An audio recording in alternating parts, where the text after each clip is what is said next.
അൻവറിന്റെ പാർക്കിന് ലൈസൻസ് നൽകി കൂടരഞ്ഞി പഞ്ചായത്ത്. പാർക്കിലെ ഗാർഡൻ ഉപയോഗിക്കാൻ മാത്രമാണ് അനുമതി നൽകിയിരിക്കുന്നത്. ലൈസൻസ് ഫീസായി 6000 രൂപ PV അൻവർ അടച്ചു. 2019 മുതലുള്ള കെട്ടിട നികുതി കുടിശ്ശിക 5 ലക്ഷവും റവന്യൂ റിക്കവറി കുടിശ്ശികയായ 2.5 ലക്ഷവും വില്ലേജ് ഓഫീസിൽ അടച്ചിട്ടുണ്ട്. സാനിയ മനോമി ചേരുന്നു. സാനിയ മനോമി, ഇപ്പോൾ കോടതിയുടെ പരിഗണനയിലേക്ക് ആ വിഷയം വരുന്ന ഘട്ടത്തിലാണ് ഈ ലൈസൻസ് ഒക്കെ എടുക്കാൻ PV അൻവർ തയ്യാറാകുന്നത്. എന്തുകൊണ്ടായിരിക്കും PV അൻവർ ഈ ലൈസൻസ് എടുക്കാൻ ഇത്രയും വൈകിയത്? ഗാർഡൻ മാത്രമാണ് ഉപയോഗിക്കാനുള്ള അനുമതി എന്ന് പറയുമ്പോൾ മറ്റ് പാർക്കിലെ സൗകര്യങ്ങൾ ഉപയോഗിക്കാൻ അനുമതി ഇല്ല എന്നാണോ മനസ്സിലാകുന്നത്? അങ്ങനെ തന്നെയാണ്. കൂടരഞ്ഞിയിലെ ഈ ഗാർഡൻ മാത്രം ഉപയോഗിക്കാനാണ്. ഇന്നിപ്പോൾ കേസ് ഹൈക്കോടതി പരിഗണിക്കാനിരിക്കെയാണ് ഇന്നലെ വൈകിട്ടോടെ ഈ പാർക്കിന് ലൈസൻസ് കിട്ടുന്നത് എന്നതാണ് പ്രത്യേകത.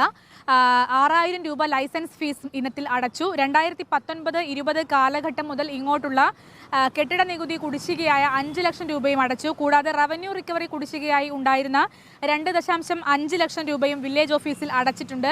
ഗാർഡൻ മാത്രം ഉപയോഗിക്കാം, പക്ഷേ റൈഡുകളൊന്നും ഉപയോഗിക്കരുത് എന്നാണ് ഇപ്പോഴത്തെ നിബന്ധന എന്ന് പറയുന്നത്. നേരത്തെ ഇത് മണ്ണടിച്ചിൽ അടക്കമുള്ള അതിനെ തുടർന്നാണ് ഈ അൻവറിന്റെ നാച്ചുറോ പാർക്ക്, PVR നാച്ചുറോ പാർക്ക് കക്കാടംപൊയിൽ പ്രവർത്തിക്കുന്ന പാർക്ക് പൂട്ടിയത്.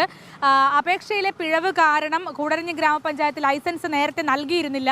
പ്രവർത്തനത്തിന് അനുമതി നൽകാൻ ആവശ്യമായ രേഖകൾ PV അൻവർ ഹാജരാക്കിയില്ല എന്ന് സർക്കാർ ഇന്നലെ കോടതിയിൽ പറയുന്ന സാഹചര്യവും ഉണ്ടായിരുന്നു. ലൈസൻസ് ഇല്ലാതെ പാർക്കിന് എങ്ങനെയാണ് പ്രവർത്തിക്കാൻ കഴിയുക എന്ന് ഹൈക്കോടതിയുടെ ചോദിക്കുന്ന ഒരു സാഹചര്യം. പാർക്ക് ഇത്രയും കാലം പ്രവർത്തിച്ചുകൊണ്ടിരുന്നത് അത് തുറന്ന് പ്രവർത്തിക്കുന്നുണ്ടായിരുന്നോ എല്ലാ സംവിധാനങ്ങളും? അവിടുത്തെ റൈഡുകൾ പ്രവർത്തിക്കുന്നുണ്ടായിരുന്നില്ല. അവിടെ ഇപ്പോഴും ഗാർഡൻ തന്നെയായിരുന്നു പ്രവർത്തിക്കുന്നുണ്ടായിരുന്നത്. പക്ഷേ കേരള നദീതട സംരക്ഷണ സമിതിയുടെ മുൻ ജനറൽ സെക്രട്ടറിയായ TV രാജൻ എന്ന് പറയുന്ന ആൾ ഈ ലൈസൻസ് ഇല്ലാതെയാണ് ഇത് പ്രവർത്തിക്കുന്നതെന്ന് കാണിച്ച് ഹൈക്കോടതിയിൽ ഒരു ഹർജി നൽകുകയായിരുന്നു. അപ്പോഴാണ് സംസ്ഥാന സർക്കാരിന്റെ അടക്കം വിശദീകരണം ഹൈക്കോടതി തേടിയത്. ലൈസൻസ് ഇല്ലാതെയാണ് പ്രവർത്തിക്കുന്നതെന്ന് സംസ്ഥാന സർക്കാർ ഇന്നലെ കോടതിയിലും വ്യക്തമാക്കിയതാണ്. ലൈസൻസ് നൽകുന്നതിനാവശ്യമായ രേഖകൾ അൻവർ ഹാജരാക്കാത്തതുകൊണ്ടാണ് ലൈസൻസ് കൊടുക്കാത്തത് എന്നായിരുന്നു സർക്കാരിന്റെ വിശദീകരണം. എന്നാൽ ഇപ്പോൾ ഇന്നലെ ലൈസൻസ് നൽകിയിരിക്കുന്നു. ഇന്ന് വീണ്ടും കോടതി ഈ കേസ് പരിഗണിക്കാനിരിക്കെ ഒരുപക്ഷെ കോടതി ലൈസൻസ് ഇല്ലെങ്കിൽ അടച്ചുപൂട്ടണമെന്നോ മറ്റോ ഉത്തരവിടാൻ സാധ്യത ഉണ്ടാകും എന്നിരിക്കെയാണ് വീണ്ടും ഈ ലൈസൻസിന് അപേക്ഷിക്കുകയും റൈഡ് ഇപ്പോഴും ഉപയോഗിക്കാൻ കഴിയില്ല. ഗാർഡൻ മാത്രമാണ്. കക്കാടംപൊയിലുള്ള ഈ പാർക്കിൽ റൈഡിന് അനുമതിയില്ല. ഗാർഡൻ മാത്രമാണ് ഉപയോഗിക്കാനുള്ള അനുമതി ഇപ്പോൾ കൂടരഞ്ഞി പഞ്ചായത്ത് നൽകിയിരിക്കുന്നത്, അല്ലേ? അതെ, അതായത് റൈഡ് ഉപയോഗിക്കാൻ അനുമതിയില്ല. കാരണം റൈഡ് ഉപയോഗിക്കണമെങ്കിൽ ചില പരിശോധനകളും മറ്റും നടത്തി അതിന് പ്രത്യേക ലൈസൻസ് ഒക്കെ എടുക്കേണ്ട ഒരു സാഹചര്യം ഉണ്ടെന്ന് നമുക്കും അറിയാവുന്നതാണ്.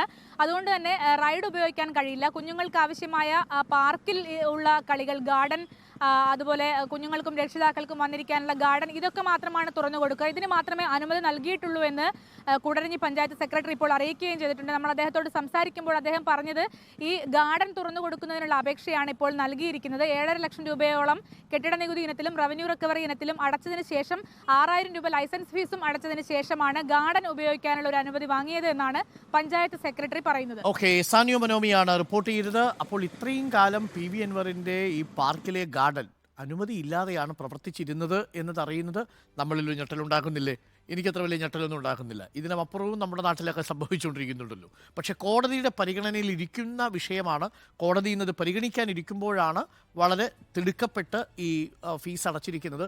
എന്തായാലും ഇപ്പോൾ ഗാർഡൻ പ്രവർത്തിക്കാനുള്ള അനുമതിയായിട്ടുണ്ട്. മറ്റ് റൈഡുകൾ ഇപ്പോഴും പ്രവർത്തിക്കുന്നില്ല എന്നാണ് സാനിയ മനോമി റിപ്പോർട്ട് ചെയ്യുന്നത്.